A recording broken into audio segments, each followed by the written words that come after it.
اللهم اجعل في قلبي نورا۔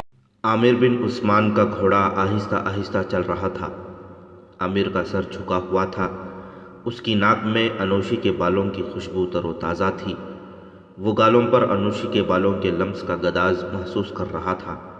وہ اس حسین جال سے نکلنے کی کوشش کر رہا تھا، اور وہ یہ بھی محسوس کر رہا تھا کہ اگر انوشی ایک بار پھر ایسی ہی تاریکی اور تنہائی میں اسے ملی تو اس کی قسمیں ٹوٹ جائیں گی، پھر وہ کہیں کا نہیں رہے گا۔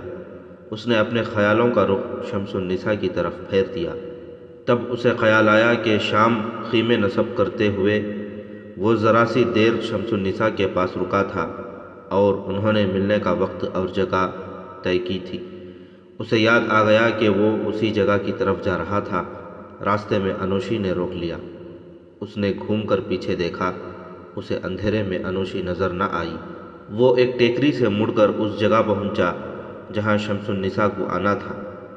عامر نے جس طرح انوشی کا سایہ دیکھا تھا اسی طرح اسے شمس النساء کا سایہ نظر آیا جو گھوڑے کی طرف بڑھا۔ وہ گھوڑے سے اترا۔ کہاں رہے؟ شمس النساء نے اس سے پوچھا۔ بہت دیر سے انتظار کر رہی ہوں۔ میرے کام سے تم آگاہ ہو؟ عامر نے جھوٹ بولا۔ ادھر ہی آ رہا تھا کہ ایک جگہ کام سے رکنا پڑا اور اتنی دیر ہو گئی۔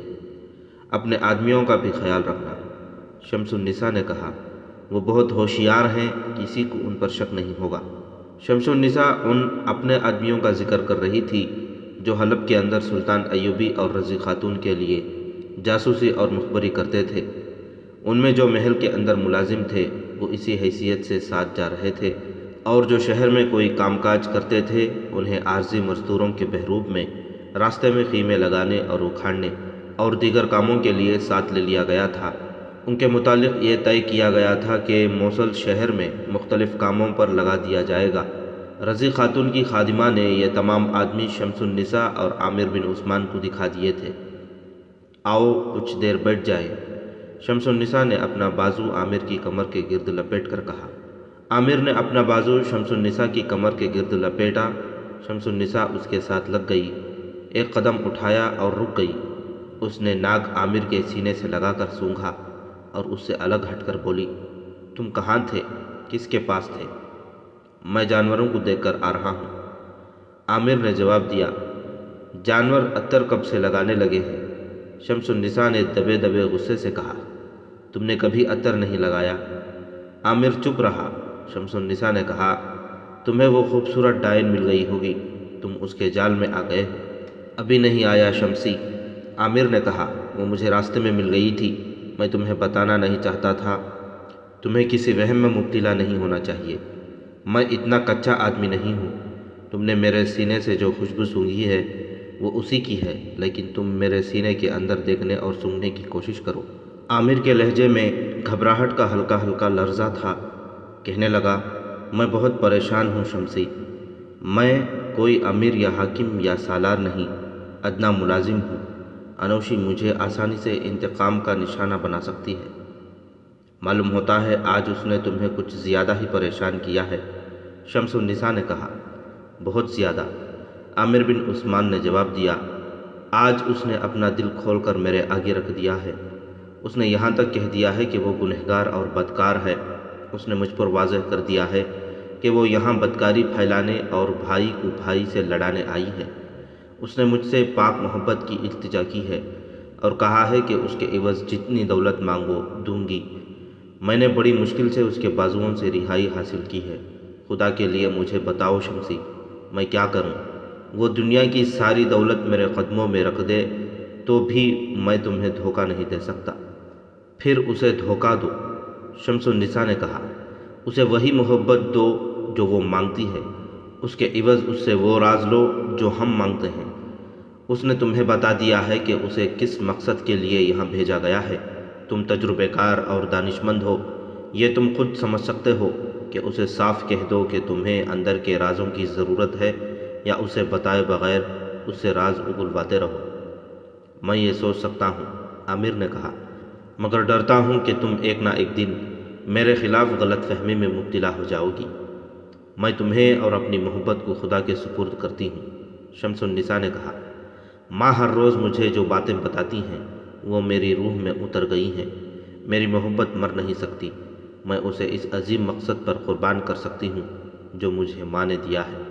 اپنے اللہ اور اپنے حلف کو یاد رکھو گے تو کوئی غلط فہمی پیدا نہیں ہوگی۔ اس نے پوچھا، کیا اسے معلوم ہو گیا ہے کہ تم مجھے ملتے ہو؟ اس نے ذکر نہیں کیا۔ عامر نے جواب دیا، اسے یقیناً معلوم نہیں۔ کام کی ایک بات سن لو، شمس النساء نے کہا۔ حلب میں روانگی سے کچھ دیر پہلے قاہرہ سے ایک آدمی یہ معلوم کرنے آیا ہے کہ عز الدین کی نیت کیا ہے اور صلیبیوں کے منصوبے کیا ہیں۔ اسے کوئی ٹھوس جواب نہیں دیا جا سکا۔ سلطان صلاح الدین ایوبی بہت جلدی قاہرہ سے فوج کے ساتھ روانہ ہونے کو تیار بیٹھے ہیں۔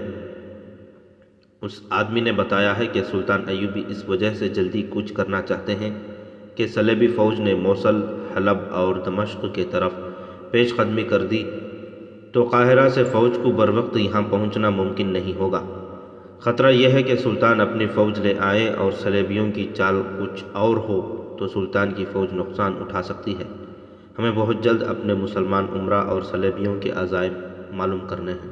میں نے سنا تھا کہ سلطان صلاح الدین ایوبی کے جاسوس آسمان سے تارے بھی توڑ لاتے ہیں۔ عامر بن عثمان نے کہا، کیا صلیبی علاقوں میں اس کا کوئی آدمی نہیں؟ ماں نے مجھے بتایا ہے کہ اسحاق ترک ایک بڑا ہی قابل اور ہوشیار آدمی ہے۔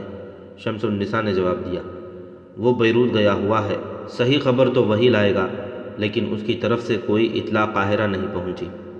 دیکھو عامر، فوجوں کی نقل و حرکت ہوتی ہے تو یہ راز بے نقاب ہو جاتے ہیں، مگر یہاں کوئی ایسی ہلچل نظر نہیں آتی۔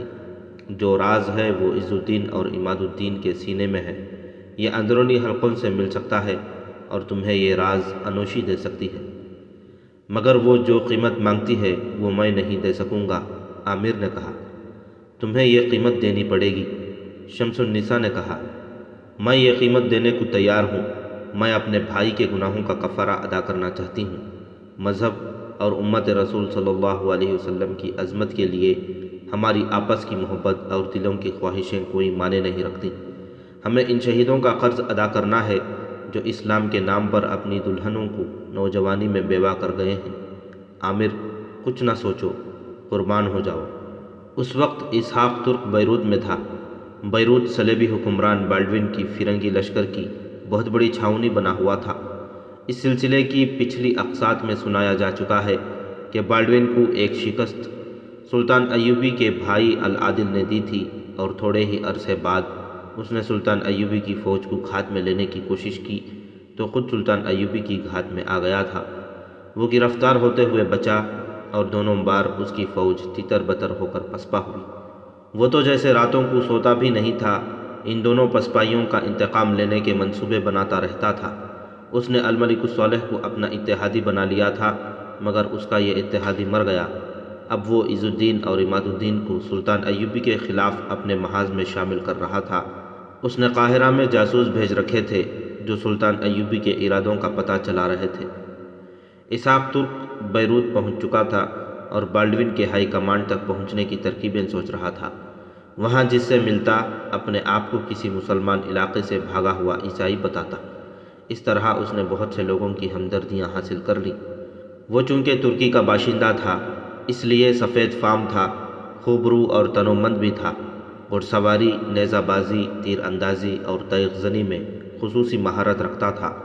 اس کے بازو لمبے اور ان میں طاقت تھی، دماغ بھی تیز اور باریک بین تھا۔ دوسروں کا دل موہ لینے کے لیے، بھڑکانے کے لیے اور ہر کسی کو اپنا گرویدہ بنانے کے لیے وہ مناسب ڈھونگ رچانے کے فن کا ماہر تھا۔ وہ اپنے ساتھیوں سے کہا کرتا تھا کہ میری اصل قوت میرا ایمان اور میرا کردار ہے۔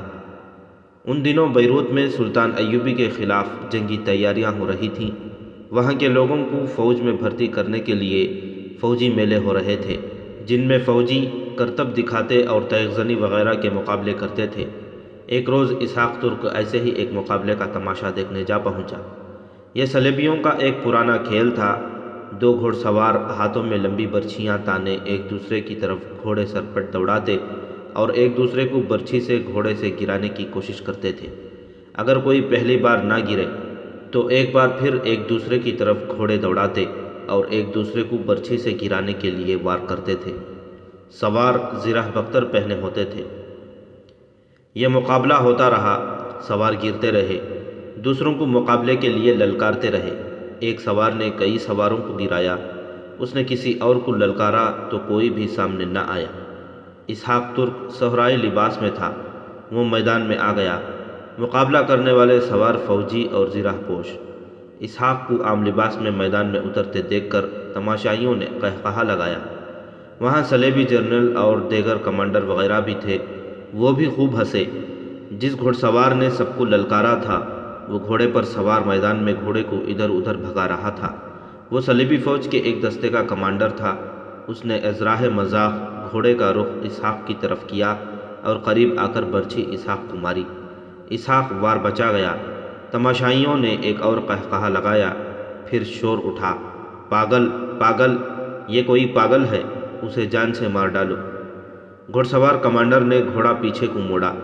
اس کے ساتھی کمانڈروں میں سے کسی نے اس سے کہا، اب کہ اسے برچھی میں اڑس کر ساتھ لے جاؤ، زندہ نہ رہے۔ کسی اور نے چلا کر کہا، یہ تمہاری توہین ہے، ایک پاگل دیہاتی نے تمہیں للکارا ہے۔ گھڑ سوار نے ایڑ لگائی۔ اسحاق نہتھا تھا۔ گھوڑے کو اپنی طرف آتا دیکھ کر اس نے چوغا اتار پھینکا اور برچھی کا وار بچانے کے لیے تیار ہو گیا۔ گھوڑ سوار ذرا سا جھکا، برچھی ہاتھ میں تولی، قریب آ کر اس نے اسحاق پر وار کیا۔ اسحاق کچھ دور گھوڑے کے ساتھ اس طرح دوڑتا رہا جیسے برچھی اس کے جسم میں اتر گئی ہو اور اس کے ساتھ گھسیٹتا جا رہا ہو۔ تماشائیوں نے داد تحسین کا شور بپا کر دیا، لیکن یہ دیکھ کر سب پر سناٹا طاری ہو گیا کہ اسحاق ترک دوڑتے دوڑتے سوار کے پیچھے گھوڑے پر سوار ہو گیا تھا۔ برچھی کو اس نے پکڑ رکھا تھا، سوار نے بھی برچھی کو پکڑ رکھا تھا۔ اس نے گھوڑے کو گھمایا، گھوڑا ایک چکر میں دوڑنے لگا۔ اسحاق اس سے برچھی چھیننے کی کوشش کر رہا تھا۔ اس نے برچھی چھین لی اور دوڑتے گھوڑے سے کود کر کھڑا ہو گیا۔ اس نے برچھی لہرا کر للکارا، مجھے ایک گھوڑا دے دو، کوئی بھی میرے مقابلے میں آ جائے، زرہ بختر کے بغیر مقابلہ کروں گا۔ گھڑ سوار کمانڈر گھوڑے سے اتر کر اسحاق کے پاس آیا۔ اس نے بازو پھیلا رکھے تھے۔ اسحاق نے برچھی زمین پر گاڑ دی۔ صلیبی سوار نے اسے گلے لگا لیا۔ اسحاق نے کہا کہ مقابلہ کروں گا، مجھے گھوڑا دے دو۔ اسے ایک گھوڑا اور ایک برچھی دے دی گئی۔ وہ اسی کمانڈر کے مقابلے میں آیا۔ تماشائی دم بخود تھے، انہیں یقین تھا کہ یہ بدقسمت دیہاتی زرہ بختر کے بغیر برچھی سے بہت بری موت مرے گا۔ دونوں گھوڑے دور آمنے سامنے کھڑے ہو گئے۔ اشارے پر گھوڑے دوڑے۔ کمانڈر نے برچھی اسحاق کے پیٹھ کے سیدھ میں رکھی ہوئی تھی۔ اسحاق نے اپنے جسم کو ذرا سا موڑ کر کمانڈر کا وار خطا کر دیا۔ اس کے ساتھ ہی برچھی کمانڈر کے پیٹ میں لگی۔ کمانڈر گھوڑے کی دوسری طرف گر پڑا۔ اس نے غلطی یہ کی کہ اس طرف والا پاؤں رکاب سے نکالنا بھول گیا۔ گھوڑا اسے گھسیٹنے لگا۔ اس مقابلے میں کسی تماشائی کو کسی سوار کی مدد کرنے کی اجازت نہیں تھی۔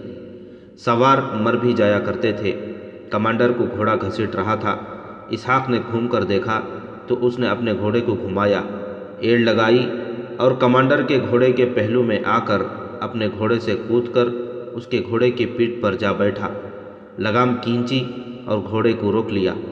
کمانڈر نے چونکہ زرہ بختر پہن رکھی تھی، اس لیے اس کا جسم زمین کی رگڑ سے محفوظ رہا، ورنہ اس کی کھال اتر جاتی۔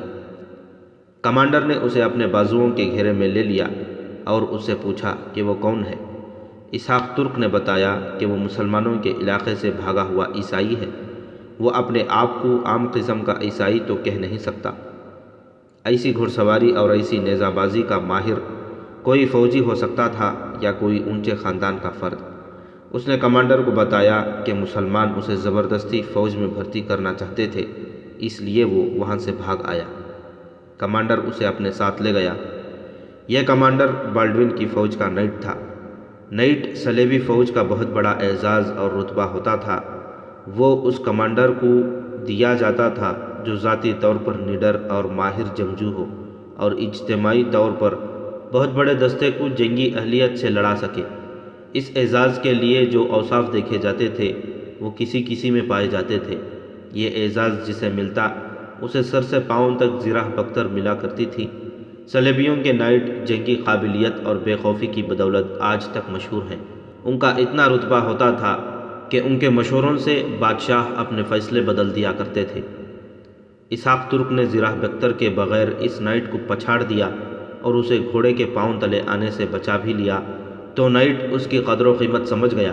اسے اپنے گھر لے جا کر نائٹ نے اسے شراب پیش کی۔ مسلمان جاسوسوں کے لیے یہ ایک مشکل پیدا ہو جایا کرتی تھی کہ دشمن کے علاقے میں وہ عیسائیت کا بہروپ دھار لیتے اور اونچے حلقوں میں بھی پہنچ جایا کرتے تھے، مگر وہاں شراب پانی کی طرح پلائی جاتی تھی۔ مسلمان شراب پینے سے گریز کرتے تھے، بہانے تراشتے تھے۔ بعض جاسوس شراب کے سلسلے میں شک میں پکڑے بھی گئے تھے۔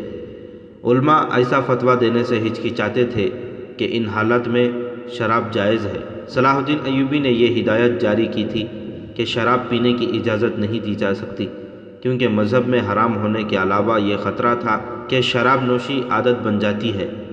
دوسرے یہ کہ جس نے شراب کبھی نہ پی ہو وہ ہوش کھو کر اپنی اصلیت بے نقاب کر سکتا ہے۔ البتہ سلطان ایوبی نے کہا تھا کہ دشمن کے ملک میں شراب سے گریز کی کوشش کرو۔ اگر فرض کا تقاضا یہی ہو کہ شراب پی لو تو اتنی پی جائے جو بدمست نہ کرے۔ یہی مشکل اسحاق ترک کے سامنے آ گئی۔ وہ ایمان کا پکا تھا۔ اس نے پینے سے انکار کر دیا اور کہا، میری قوت آپ نے دیکھ لی ہے۔ اس کا راز صرف یہ ہے کہ میں شراب نہیں پیتا۔ میرے استاد نے مجھے کہا تھا کہ تمہارے جسم میں شراب چلی گئی تو تمہارے نیچے جو گھوڑا ہوگا وہ محسوس کرے گا کہ اس کی پیٹھ پر ایک کمزور انسان بیٹھا ہے، پھر گھوڑا بھی حکم نہیں مانے گا۔ اسحاق نے گردن سے لٹکتے دھاگے کو کھینچا۔ اس کے کرتے کے اندر سے چھوٹی سی سلیب باہر آئی۔ اسحاق نے کہا، میں نے اپنی طاقت کو اس سلیب کے تحفظ کے لیے صرف کرنے کے لیے سلیب ہاتھ میں رکھ کر قسم کھائی تھی کہ شراب نہیں پیوں گا، بدکاری نہیں کروں گا، میری قسم نہ توڑیں۔ تم کہاں رہتے ہو؟ نائٹ نے پوچھا۔ گھر والے تمہارے ساتھ آئے ہیں؟ نہیں، اسحاق نے جواب دیا، میں گھر والوں سے یہ کہہ کر بھاگا تھا کہ اپنے کسی علاقے میں کوئی تسلی بخش ٹھکانہ بن گیا تو انہیں لے آؤں گا۔ تمہارا ٹھکانہ بن گیا ہے؟ نائٹ نے کہا، میں تمہیں اپنی باقاعدہ فوج میں نہیں لے رہا، تم میرے ذاتی محافظ ہوگے۔ ہر کمانڈر کے ساتھ 2-4 محافظ ہوتے ہیں، لیکن میں تم جیسے اوصاف کے آدمیوں کا قدردان ہوں۔ میری پسند کا صرف ایک محافظ میرے پاس ہے، تم دوسرے ہوگے۔ تمہاری رہائش کا انتظام کر دیا جائے گا۔ وہ زمانہ جنگجوؤں کا تھا۔ اسحاق جیسے طاقتور اور دلیر آدمیوں کی خوب قدر ہوتی تھی۔ نائٹ نے اس کی رہائش کا انتظام کر دیا، اس کے لیے عربی گھوڑے اور دیگر سامان کا بندوبست کیا اور اس کی تنخواہ مقرر کر دی۔ اسحاق ترک کو خدا نے دماغی صلاحیتیں بڑی فیاضی سے عطا کی تھیں۔ انہیں بروئے کار لاتے ہوئے وہ 2 دنوں میں اس صلیبی نائٹ کا معتمد بن گیا۔ میری صرف ایک خواہش ہے، اس نے نائٹ سے کہا، جس طرح مسلمانوں کا قبلہ اول ہمارے قبضے میں آ گیا ہے، ان کے خانہ کعبہ پر بھی ہمارا قبضہ ہو جائے۔ اسلام تھوڑے سے عرصے میں ہمیشہ کے لیے مر جائے گا، اگر ساری دنیا پر نہیں تو دنیا عرب پر صلیب کی مقدس حکمرانی ہو جانی چاہیے۔ تم خواب دیکھ رہے ہو میرے دوست، نائٹ نے کہا۔ مسلمانوں کو اتنی جلدی شکست دینا آسان نہیں۔ اگر ہم نے مسلمانوں کے کعبے کی طرف پیش قدمی کی تو ساری دنیا کے مسلمان اکٹھے ہو جائیں گے۔ انہیں چھوڑ دو، ہم ابھی تک اکیلے صلاح الدین ایوبی کو شکست نہیں دے سکے۔ آپ لوگ اپنے ہی پیدا کیے ہوئے وہموں کا شکار ہو گئے ہیں، اسحاق ترک نے کہا۔ مسلمانوں میں اتحاد نہیں رہا۔ صلاح الدین ایوبی اپنے مسلمان دشمنوں میں اکیلا رہ گیا ہے۔ کیا حلب اور موصل کے نئے حکمران عز الدین اور عماد الدین آپ کے حمایتی نہیں؟ وہ آپ کی مدد کے محتاج اور منتظر ہیں۔ آپ کے جاسوسوں نے مسلمانوں کو کھوکھلا کر دیا ہے۔ میں آپ کو وہاں کی صحیح تصویر بتاتا ہوں۔ اس نے الفاظ میں ایسی تصویر پیش کی جس سے نائٹ کی باچھیں کھل گئیں۔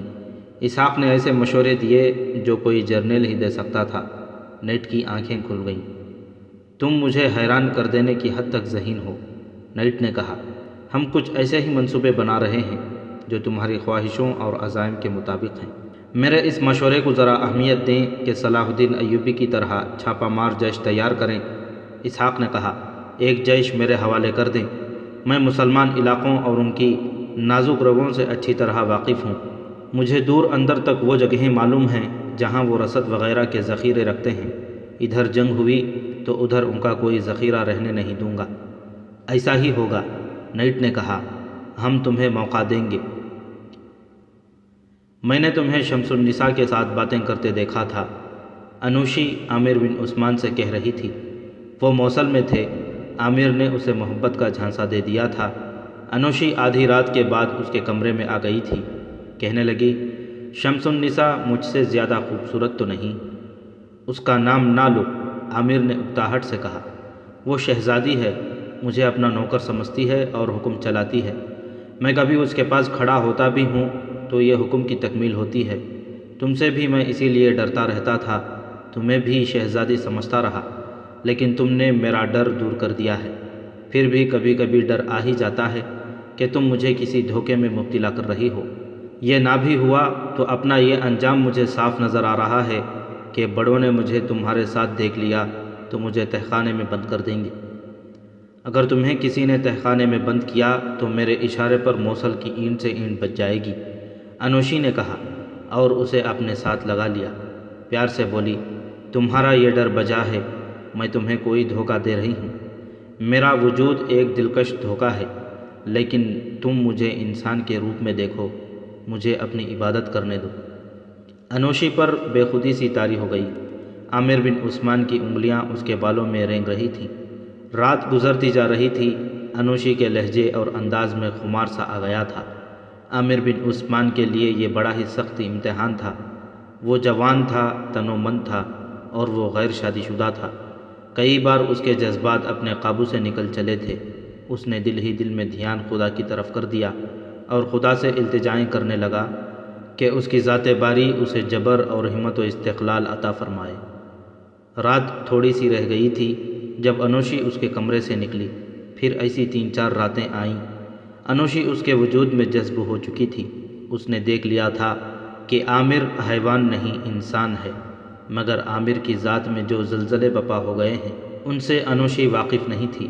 مجھے ان مسلمان حکمرانوں سے نفرت ہو گئی ہے، ایک رات عامر نے انوشی سے کہا۔ میں نے صلیبی حکمران نہیں دیکھے، ہمارے حکمرانوں سے تو اچھے ہی ہوں گے۔ اس نے رازداری سے پوچھا، کیا یہ ممکن نہیں ہے کہ صلیبی آ کر ان علاقوں پر قبضہ کر لیں؟ انوشی بہت ہی چالاک لڑکی تھی، بچپن سے استادوں کے ہاتھوں میں کھیلی تھی۔ اس کا حسن قلعوں کی دیواریں توڑ دیتا تھا۔ جابر حکمرانوں کو وہ اپنا غلام بنا لیا کرتی تھی، مگر وہ انسانی فطرت کی کمزوریوں اور فطری تقاضوں اور مطالبوں سے آزاد نہیں تھی۔ کوئی بھی انسان خواہ وہ اوصاف اور عادات کے لحاظ سے درندہ ہی کیوں نہ بن جائے، اس کی فطرت کی زنجیروں سے آزاد نہیں ہو سکتا جو خدا نے بنائی ہے۔ یہ اس کی دکھتی رگ تھی جو اس نے عامر کے ہاتھ میں دے دی تھی۔ سچے پیار کی تشنگی اور عامر کے وجود نے اس کا ڈنک مار دیا تھا۔ وہ شراب کے نشے کو جانتی تھی، محبت کے خمار سے واقف نہیں تھی۔ یہ خمار جب طاری ہوا اور عامر نے صلیبی حکمرانوں کے حق میں بات کر دی تو انوشی کی تمام تر تربیت بیکار ہو گئی۔ اس نے عامر کے ساتھ ایسی باتیں شروع کر دیں جو جاسوس اور تخریب کار نہیں کیا کرتے۔ عامر کا مقصد پورا ہو گیا۔ اس نے بچ بچ کر سوال پوچھنے شروع کر دیے۔ اگر اس وقت انوشی کو اس کے صلیبی استاد یا عز الدین اور اس کے وہ 2 اعلیٰ حاکم دیکھتے جو اسے گوہر نایاب سمجھتے تھے تو یقین نہ کرتے کہ یہ وہ لڑکی ہے جسے وہ سوڈانی پری کہا کرتے ہیں۔ وہ معصوم سی بچی بنی ہوئی تھی اور اسے ذرہ بھر احساس نہیں تھا کہ وہ سلطنت اسلامیہ کی جڑیں کھوکھلی کرنے کے بجائے صلیب کو دمک کی طرح کھا رہی ہے۔ عامر بن عثمان اس کی فطرت کے تقاضے پورے کر رہا تھا۔ انوشی جب اس رات عامر کے کمرے سے نکلی تو رات کا آخری پہر تھا۔ وہ بڑے اہم راز عامر کے سینے میں ڈال گئی تھی۔ بہت دن گزر گئے تھے۔ بیروت میں اسحاق ترک اپنے صلیبی نائٹ کا ذاتی محافظ ہی نہیں، اس کا ہمراز دوست اور قابل اعتماد ساتھی بن چکا تھا۔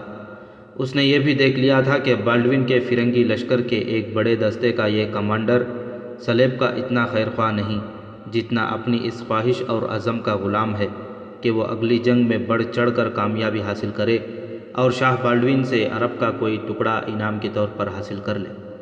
اس کے دماغ پر خود مختار حکمرانی سوار تھی اور اس کی سوچیں اسی خواہش کے تابع تھیں۔ اسحاق ترک اپنے استاد علی بن سفیان کی تربیت کے مطابق اس کی نفسیات سے کھیلنے لگا۔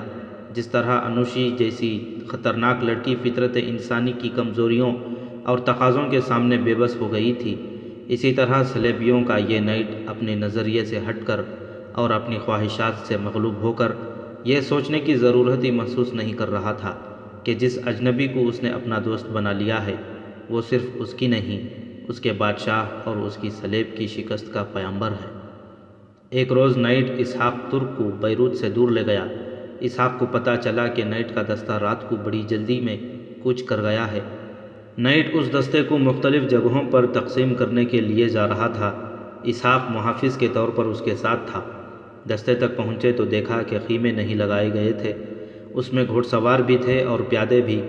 نائٹ نے اپنے ماتحت کمانڈروں کو بلا کر مختلف جگہیں بتائیں اور حکم دیا کہ ان جگہوں پر وہ خیمے گاڑ لیں اور تیاری کی حالت میں رہیں۔ اسحاق پاس کھڑا یہ احکام سن رہا تھا۔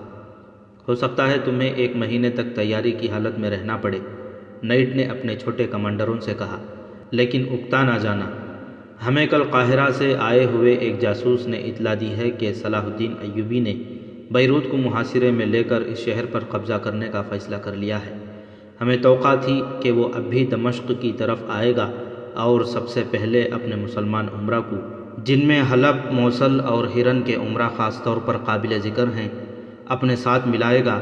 اس کے بعد وہ ہمیں للکارے گا، مگر اب یہ قابل اعتماد اطلاع ملی ہے کہ وہ سب سے پہلے ہمارے دل پر وار کرے گا اور اس کے بعد اپنے ان عمرہ سے، جنہیں ہم نے اپنا درپردہ دوست بنا رکھا ہے، نپٹے گا۔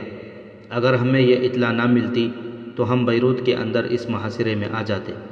تم میں سے بہت سے ایسے ہیں جنہیں یہ معلوم نہیں کہ صلاح الدین ایوبی محاصرے کا ماہر ہے۔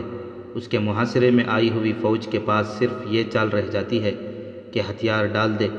صلیب کی برکت سے ہمیں پہلے ہی اشارہ مل گیا ہے۔ اسحاق سن رہا تھا۔ اس نے اپنے کپڑوں کے اندر پسینے کی نمی محسوس کی۔ اسے یہ سن کر غصہ آنے لگا کہ صلاح الدین ایوبی کے اندرونی حلقے میں بھی صلیبیوں کے جاسوس موجود ہیں، جنہوں نے اتنی خطرناک اطلاع یہاں پہنچا دی ہے۔ اسے معلوم تھا کہ مسلمان ایمان فروشی پر فوراً اتر آتے ہیں۔ سلطان ایوبی کے ہمراز حلقے میں کوئی صلیبی تو نہیں جا سکتا۔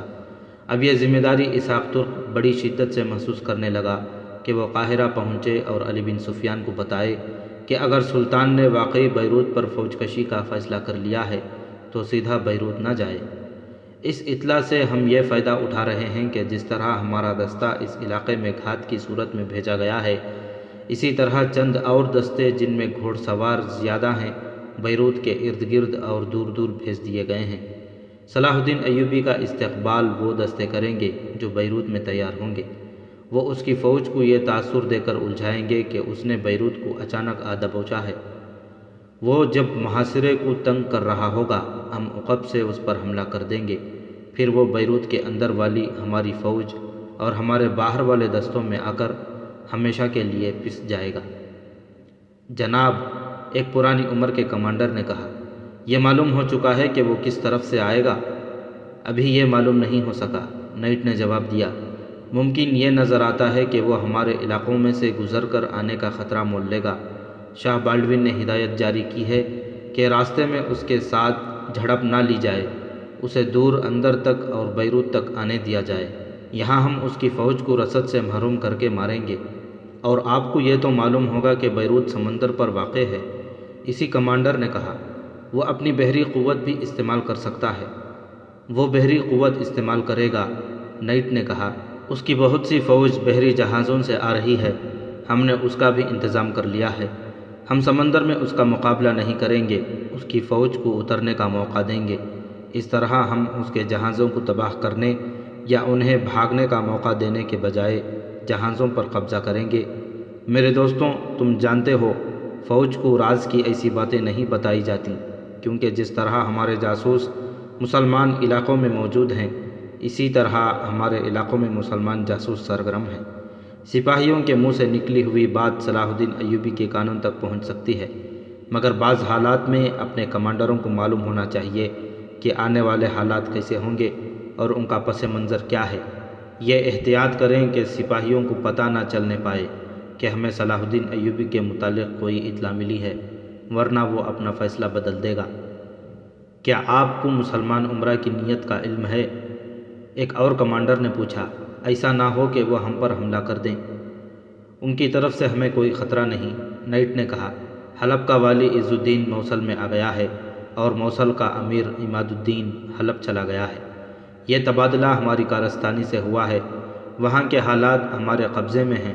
البتہ یہ توقع رکھی جا سکتی ہے کہ ان میں سے کوئی مسلمان حکمران صلاح الدین ایوبی پر حملہ کر دے یا اسے رسد دینے سے انکار کر دے۔ بہرحال یہ یقین ہے کہ اپنے مسلمان امراء کی طرف سے صلاح الدین ایوبی کو تعاون نہیں ملے گا۔ رات کو اسحاق ترک نے نائٹ کے ساتھ سلطان صلاح الدین ایوبی کے متعلق حملے اور بیروت کے محاصرے پر تبادلہ خیال اور خوشی کا اظہار کیا کہ اسے اپنی خواہش کی تکمیل کا موقع مل جائے گا۔ اس نے کچھ اور ضروری باتیں معلوم کر لیں۔ اس کے سامنے اب یہ مسئلہ تھا کہ وہاں سے نکلے اور قاہرہ پہنچے۔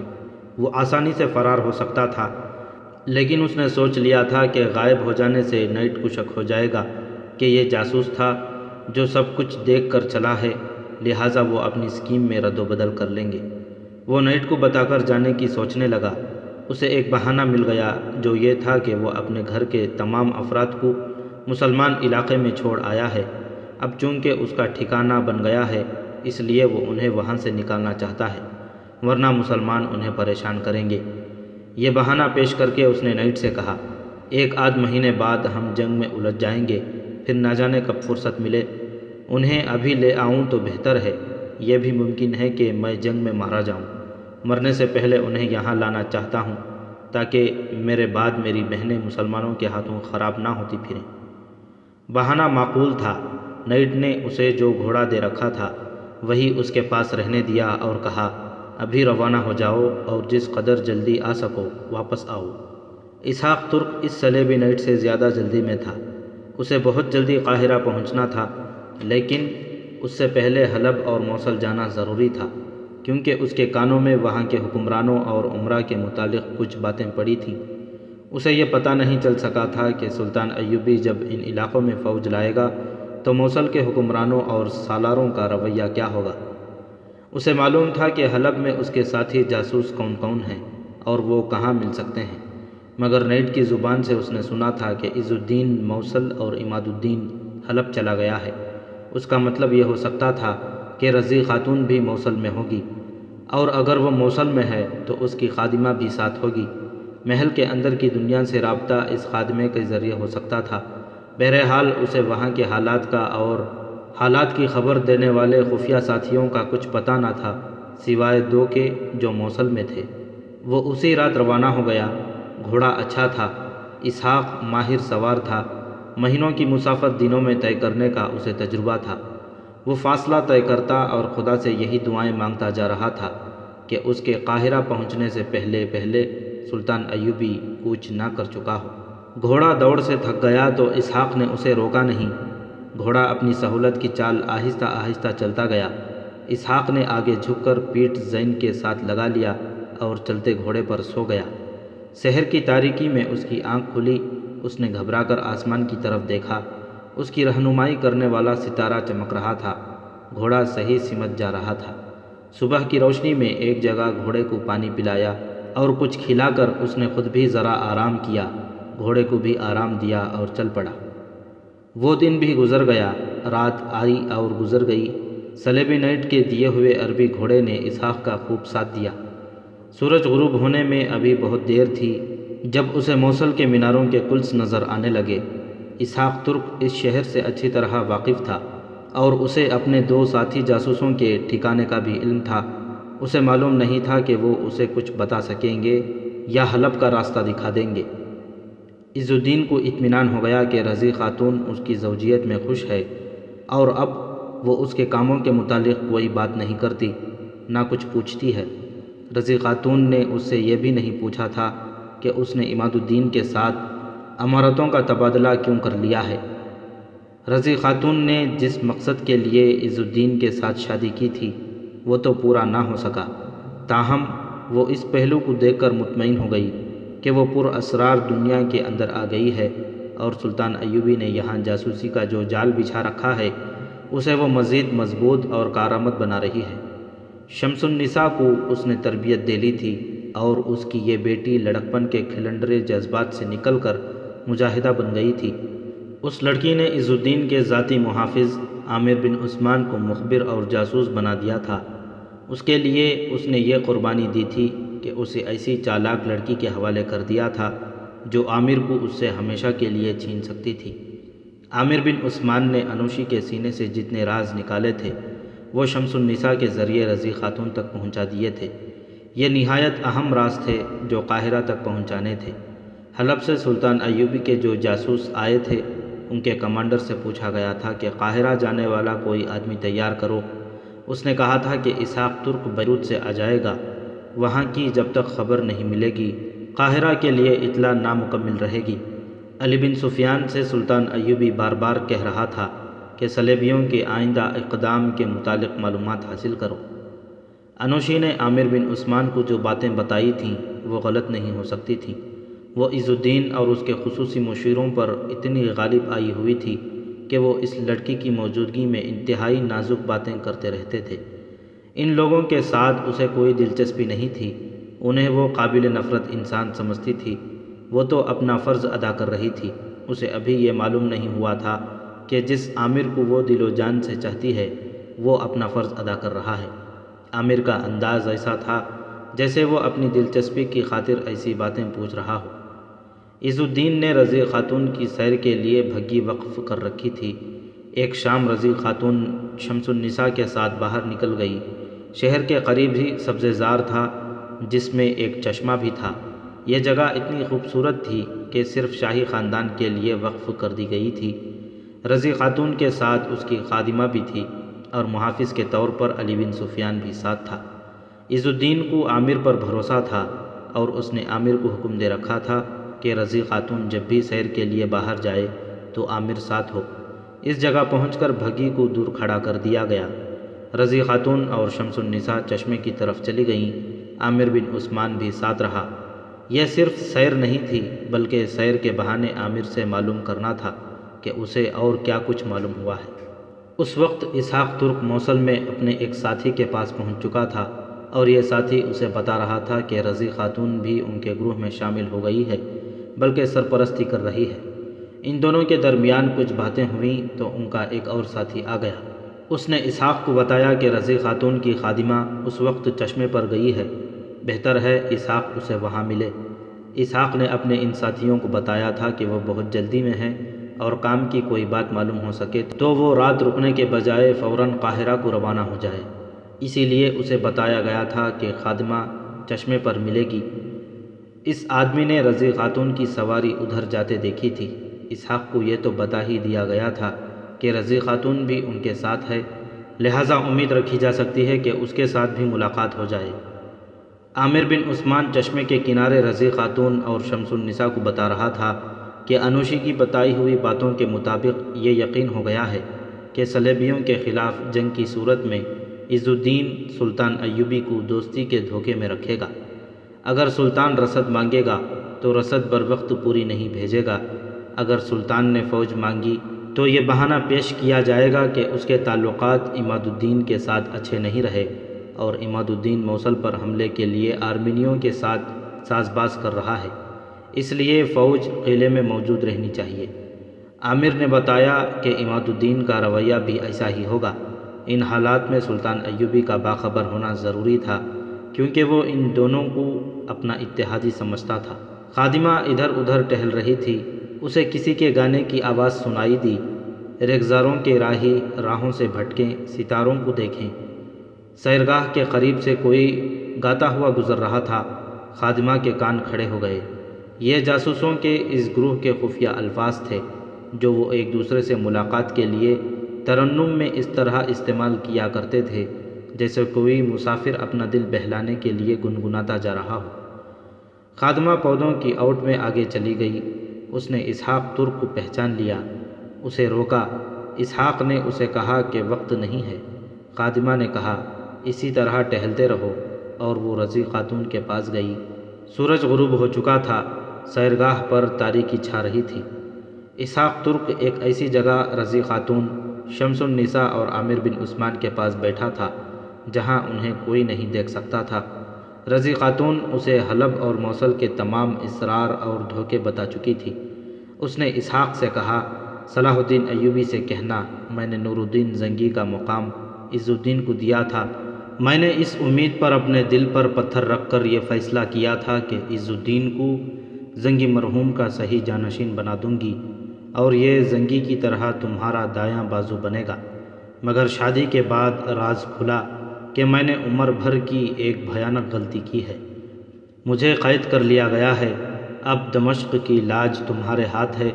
بیروت کے علاقے میں تمہارا جس طرح استقبال ہوگا وہ تم اسحاق سے سن لوگے۔ تم ہی فیصلہ کر سکتے ہو کہ ان حالات میں، جب کہ بیروت کو محاصرے میں لینے کا تمہارا منصوبہ پہلے ہی بیروت پہنچ گیا ہے، تم بیروت ہی جاؤ گے یا اپنا منصوبہ بدل دو گے؟ اس سوال کا جواب علی بن سفیان دے سکتا ہے کہ یہ راز بیروت کس نے پہنچایا۔ ہماری قوم میں ایمان کا نیلام عام ہو گیا ہے۔ عرب کے عمرا کی عیاشیوں کا یہی عالم رہا تو وہ قبلہ اول کی طرح خانہ کعبہ کو بھی بیچ کھائیں گے۔ عیاشی اور حکمرانی مل کر ملکوں کو ٹکڑوں میں کاٹتی اور قوموں کا نام و نشان مٹا دیتی ہے۔ عز الدین اور احمد الدین پر بھی بھروسہ نہ کرنا، یہ تمہیں مدد نہیں، مدد کا دھوکہ دیں گے۔ بیروت کے بجائے حلب اور موصل کو محاصرے میں لے کر ان ایمان فروش حکمرانوں سے ہتھیار ڈلوا لو اور یہ اہم علاقے اپنے علم برداری میں لے لو تو یہ اسلام کی بہت بڑی خدمت ہوگی۔ اپنے آباء و اجداد کی تاریخ پر ایک نظر ڈالو۔ ہمارے بادشاہوں نے ہمیشہ ملکوں کے سودے کیے ہیں اور ان سودوں پر اسلام کے سپاہی نے لکیر پھیر دی اور قوم کی لاج رکھی ہے۔ دشمن کو صرف سپاہی دیکھتا ہے اور دشمن کے ہاتھوں صرف سپاہی کٹتا اور مرتا ہے۔ اس لیے وطن اور قوم کی قدر و قیمت صرف سپاہی جانتا ہے۔ جب یہ عیاش حکمران دشمن کی بھیجی ہوئی شراب، حسین لڑکیوں اور دشمن کے نشے میں بدمست پڑے ہوتے ہیں، اس وقت اللہ کے سپاہی ریگزاروں کوہستانوں اور سمندروں میں کٹ رہے ہوتے ہیں۔ صلاح الدین بھائی، تمہاری عمر بھی صحراؤں میں لڑتے گزر رہی ہے۔ میرا پہلا خاوند بھی ساری عمر دین کے دشمنوں سے لڑتا رہا۔ جب تم ایمان فروش حکمرانوں کے خلاف اٹھتے ہو تو وہ تمہیں اپنی قوم کا قاتل اور غدار کہتے ہیں۔ ان فتووں کی پرواہ نہ کرو، یہ سب صلیبیوں اور یہودیوں کے فتوے ہیں جو ہمارے اپنے بھائی تمہارے خلاف داغ رہے ہیں۔ آؤ، طوفان کی طرح آؤ، خدا تمہارے ساتھ ہے، میں تمہارے لیے زمین ہموار کر رہی ہوں۔ یہاں کا بچہ بچہ تمہارے ساتھ ہوگا، باقی خبریں اسحاق سے سن لینا۔